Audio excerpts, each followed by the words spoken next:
오늘의 말씀 다니엘서 2장 1절부터 13절 말씀. 하나님 아버지의 은혜에 감사합니다. 월요일 한 주를 시작하는 이 아침에도 말씀과 기도로 한 주를 또 하루를 시작하게 하시니 감사합니다.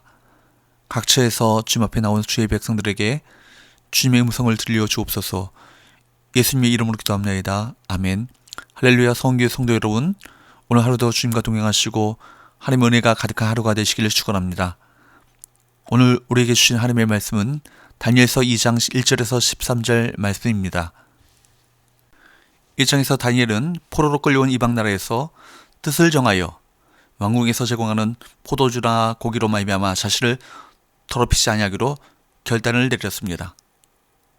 다니엘의 이러한 믿음의 결단은 마침내 위기 상황을 극복하게 만들었을 뿐 아니라 하나님의 놀라운 축복을 경험하는 기회를 누렸습니다.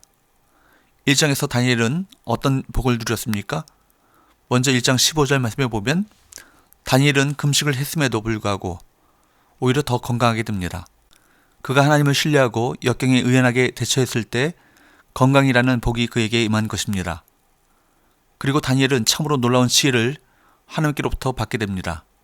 1장 17절을 보십시오. 1장 17절 하나님이 이 네 소년에게 학문을 주시고 모든 서적을 깨닫게 하시고 지혜를 주셨으니 다니엘은 또 모든 환상과 꿈을 깨달아 알더라. 하나님은 다니엘에게 모든 이상과 꿈을 해석하고 상황을 분석할 수 있는 특별한 지혜를 허락하여 주셨습니다. 1장 20절을 보십시오. 다니엘서 1장 20절 왕이 그들에게 모든 일을 묻는 중에 그 지혜와 총명이 온 나라 박수와 술객보다 10배나 나은 줄을 아니라. 건강과 지혜를 갖게 되었을 뿐 아니라 한 걸음 더 나아가 다니엘은 사회적 특권까지도 부여받게 됩니다. 19절 다니엘서 1장 19절 왕이 그들과 말하여 보매 무리 중에 다니엘과 하나냐와 미사엘과 아사랴와 같은 자가 없으므로 그들을 왕 앞에 서게 하고 그들에게는 왕을 모시는 특권이 주어지게 된 것입니다.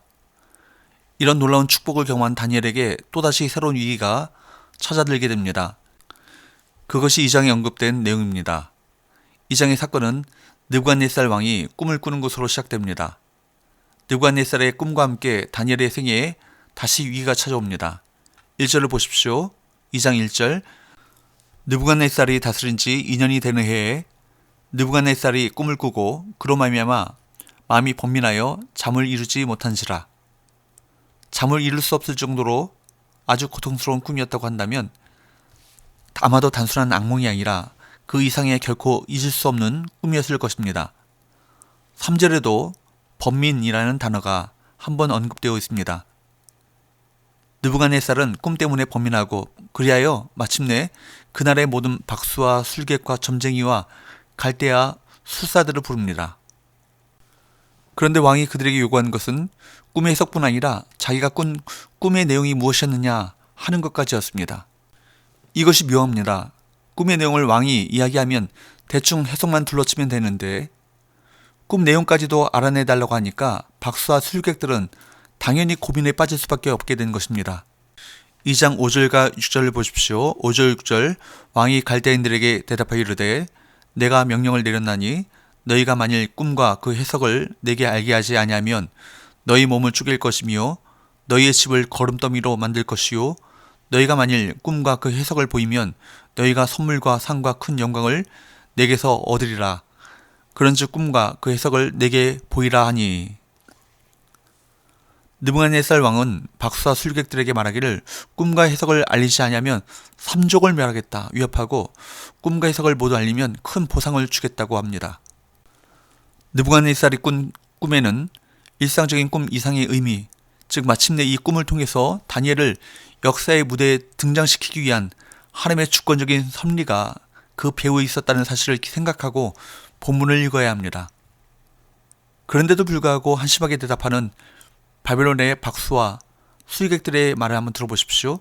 10절 갈대인들이 왕 앞에 대답하여 이르되 세상에는 왕의 그 일을 보일 자가 한 사람도 없으므로 어떤 크고 권력 있는 왕이라도 이런 것으로 박수에게나 수익객에게나 갈대인들에게 물은 자가 없었나이다. 왕은 무리한 요구를 계속했지만 그가 들은 대답은 무엇입니까? 불가능하다 였습니다. 11절 왕께서 물으신 것은 어려운 일이라 육체와 함께 살지 아니하는 신들 외에는 왕 앞에 그것을 보일 자가 없나이다 한지라. 왕이 원하는 것을 줄 수 있는 사람은 아무도 없었습니다. 인간의 모든 노력이 다하는 그때에 하나님은 모습을 보이기 시작하십니다. 풍랑으로 배에 물이 가득 차서 제자들이 아무것도 할 수 없게 되자 주무시던 예수님이 일어나신 것처럼 하나님은 우리가 우리 힘으로 무엇인가를 이루고자 할 때 당신의 모습을 보이지 않으십니다. 그러므로 인간의 노력과 세상의 수단이 실패로 끝난다 해도 좌절하지 마십시오. 그때부터 일하실 하나님을 바라보고 그분의 역사를 기대해 하십시오. 이에 대한 왕의 반응을 보십시오. 12절 말씀을 볼까요? 왕이 이로 말미암아 진노하고 통분하여 바벨론의 모든 지혜자들을 다 죽이라 명령하니라. 평범한 꿈이었다면 그것을 가지고 어떻게 진노하고 통분하여 모든 지혜자들을 다 죽이라고까지 명할 수 있었겠습니까? 그렇기 때문에 우리는 하나님의 특별한 손길이 느부갓네살의 꿈의 배후에 있었다는 사실을 인정할 수밖에 없는 것입니다. 그런데 죽일 사람의 명단에 다니엘의 이름도 들어있었습니다. 다니엘은 포로였지만 하나님께서 그에게 지혜를 주셔서 꿈을 해석하는 일을 했던 것입니다. 물론 다니엘은 하나님의 능력을 빌어서 그리고 술객들은 이방신의 힘을 빌어서 꿈을 해석했습니다. 그러나 하나님을 모르는 느부갓네살의 입장에서는 누구의 힘을 빌어서 꿈을 알아맞히던 별 상관이 없었습니다. 마치 예수를 믿지 않는 자들이 기독교나 통일교를 매 한 가지로 여기는 것과 비슷한 경우라고 할 수 있습니다. 이와 같은 다니엘의 목숨은 풍전등화 같은 위기의 상황 가운데 놓이게 됐습니다. 그는 이제 죽음의 행렬에 동참하게 된 것입니다. 13절을 보십시오. 13절 왕의 명령이 내림에 지혜자들은 죽게 되었고 다니엘과 그의 친구들도 죽이려고 찾았더라. 이것이 다니엘에게 찾아든 위험입니다. 자기가 곧 죽게 된 상황에서 만일 다니엘이 평범한 사람이었다면 당장 이제는 끝이구나 라는 반응을 보였을 것입니다. 그러나 다니엘은 절망하지 않았습니다. 다음 시간에 살펴보겠지만 오히려 그는 자신에게 닥쳐온 위기를, 이 위험을 기회로 승화시켰습니다. 그리고 하나님께서는 그를 통해 일하셨습니다. 바벨론 나라의 소동과 난리는 단 한 사람, 다니엘을 역사의 중심으로 이끌어냅니다. 역사의 주인은 하나님이십니다. 하나님은 당신의 신실한 백성을 역사의 무대 가운데 세우십니다. 그리고 그 사람을 통해 당신의 영광을 드러내시며 구원의 경륜을 완성해 가십니다. 사랑하는 여러분, 저와 여러분의 삶 속에서 찾아오는 위험은 단순한 위험이 아니라는 것을 기억하십시오. 중요한 것은 내게 위험이 찾아왔다 혹은 안 왔다 하는 사실이 아니라 내게 찾아온 위험에 어떻게 반응하는가입니다. 반응 여하에 따라서 위험은 여러분의 절망으로 인도할 수도 하나님의 영광을 드러내는 기회로서의 삶을 살게 할 수도 있습니다. 믿음으로 살아가시는 저와 여러분 되시기를 축복합니다. 기도합시다.